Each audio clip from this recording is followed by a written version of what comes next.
Pemirsa, akibat hujan dan angin kencang, sebuah pohon tumbang di Jalan Raya Campuan, Kelurahan Kecamatan Ubud, Kabupaten Gianyar, Kamis 2 Januari 2025, sekitar pukul 7:05 WITA.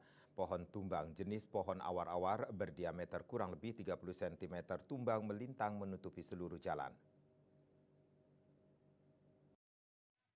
Akibat cuaca hujan dan angin kencang, sebuah pohon kembali tumbang di Jalan Raya Campuhan Ubud pada Kamis pagi.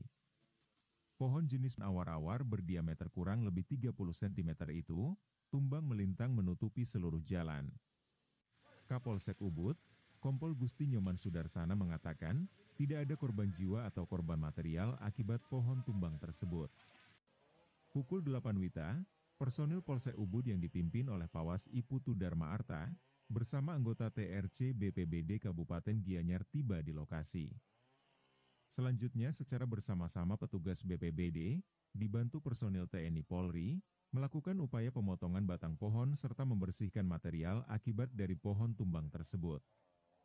Sekitar pukul 8.25 WITA, material pohon tumbang sudah dapat dibersihkan dan arus lalu lintas kembali normal. Lebih lanjut dikatakannya, Jalan Raya Campuhan Ubud telah beberapa kali menjadi lokasi terjadinya peristiwa pohon tumbang. Kondisi ini membutuhkan perhatian serius dari instansi pemerintah untuk mengantisipasi dan mencegah kejadian serupa di masa mendatang. Wirnaye Bali Pos melaporkan.